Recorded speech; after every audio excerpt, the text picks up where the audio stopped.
Praise the Lord. मैं परमेश्वर का धन्यवाद करना चाहती हूँ कि वो बार-बार हमें अपने नज़दीकी में आने के मौके देता है।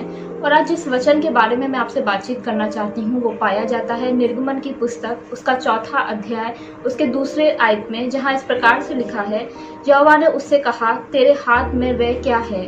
वह बोला, लाठी।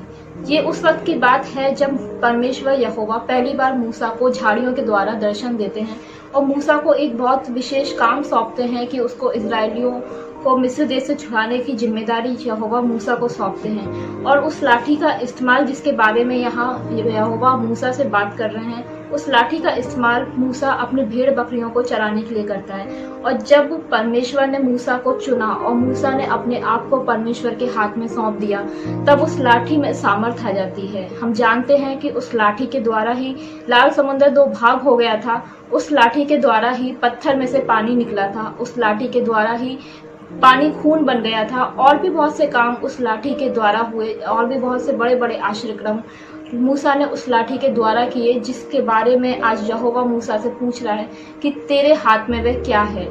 आज इसी तरह से मैं इस वचन के द्वारा यही बताना चाहती हूँ कि कितनी बार हमारे पास ऐसी चीज़ें होती हैं जिनके द्वारा हम अपने परमेश्वर की महिमा कर सकते हैं और उसकी सामर्थ्य को अपने जीवन में देख सकते हैं। इसी के साथ मैं एक और उदाहरण आपको बताना चाहती हूँ जो पाया जाता है न्यायों की पुस्तक, उसका 15वां अध्याय, उसके 15वें और 16वें वचन में।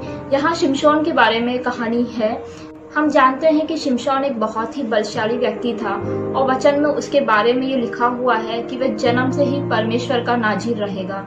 और एक बार यहूदी लोग उसको बांधकर पलिश्तियों के हाथ में कर देते हैं, और जब वो पलिश्तियों के हाथ में होता है तब वहाँ परमेश्वर का आत्मा उस पर बल के साथ उतरता है और उसके पास एक गधे के जबड़े की नई हड्डी होती है, और उस हड्डी के द्वारा शिमशोन वहाँ 1000 लोगों को मार देता है।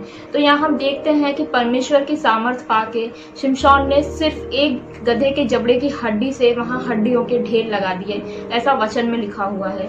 इसी तरह से एक और घटना है जिसके बारे में हम सब बहुत अच्छे से जानते हैं और अक्सर ही हमारे बीच में उस घटना का प्रचार किया जाता है, जो कि पाई जाती है मरकुस उसका 6ठा अध्याय, उसकी 38वें आयत में, जहां यीशु मसीह के द्वारा 5000 लोगों को भोजन करवाया जाता है। और यहाँ पे यीशु मसीह अपने चेलों से पूछते हैं कि तुम्हारे पास क्या है? तो चेले बोलते हैं हमारे पास 5 रोटी और 2 मछलियां हैं। फिर यीशु मसीह उनको आज्ञा देते हैं कि उन्हें मेरे पास लाओ। और जब चेले उन 5 रोटी और 2 मछलियों को परमेश्वर के यीशु मसीह के हाथ में सौंप देते हैं, और उन 5 रोटी और 2 मछलियों को यीशु मसीह के हाथ में सौंपने के बाद उन रोटियों से 5000 लोग खाकर तृप्त होते हैं, और इसके अलावा भी 12 टोकरियां भरकर उठाई जाती हैं। इस तरह से हम देखते हैं कि थोड़ी सी चीज को भी परमेश्वर के हाथ में सौंपने पर हम उसकी आशीषों को, उसकी सामर्थ्य को अपने जीवन में चौगुने रूप में, दुगने रूप में देख सकते हैं। इसी तरह से हम देखते हैं दाऊद के जीवन में।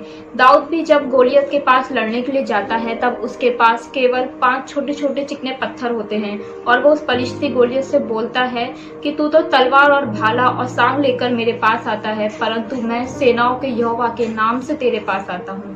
और यहाँ दाऊद परमेश्वर के हाथ में अपने जीवन को सौंप के, अपने आप को सौंप के, उससे सामर्थ्य पाके केवल एक पत्थर के द्वारा ही गोलियत को मारकर उस पर विजय प्राप्त करता है। आज परमेश्वर हमसे, मुझसे और आपसे भी यही पूछना चाहते हैं कि तुम्हारे पास क्या है, तुम्हारे हाथ में क्या है।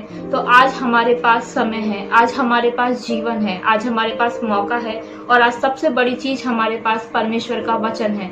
तो क्यों ना हम अपने इस जीवन को उपयोग करें परमेश्वर के नाम की महिमा करने के लिए, क्यों ना हम अपने समय का उपयोग करें परमेश्वर की नजदीकी में जाने के लिए, और क्यों ना हम उपयोग करें इस वचन का जो हमारे पास है उसको दुनिया में फैलाने के लिए, उसको दूसरे लोगों तक पहुंचाने के लिए। क्योंकि आज परमेश्वर की इच्छा हमसे यही है कि हम ज्यादा से ज्यादा उसकी नजदीकी में रहें और उसके वचन को उसके लोगों के बीच में बांटें। आज हमारे पास अलग अलग तरह के वरदान हैं। किसी के पास प्रार्थना करने का वरदान है, किसी के पास भविष्यवाणी करने का वरदान है, किसी के पास सेवा करने का वरदान है, किसी के पास उपदेश देने का वरदान है, तो किसी के पास भजन गाने का वरदान है।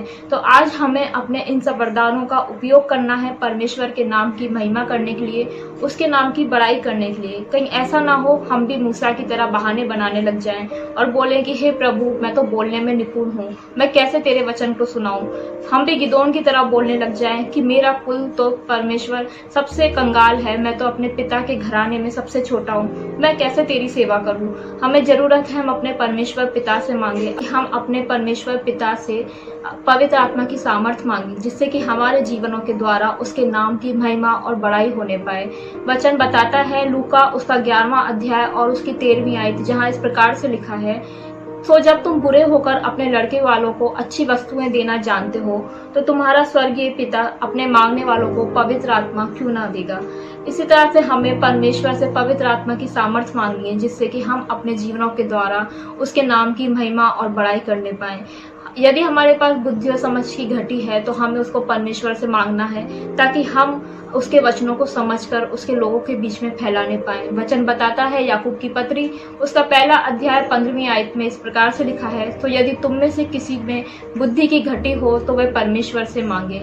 तो जी हाँ, आज हमारे पास समय है, हमें इस समय का उपयोग करना है परमेश्वर के कामों में। आज हमारे पास जीवन है, हमें इस जीवन का उपयोग करना है परमेश्वर के नाम की बड़ाई करने में, उसकी स्तुति करने में।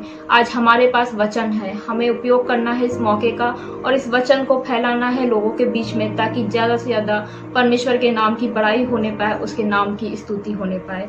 इस वचन के द्वारा सबको आशीष मिले।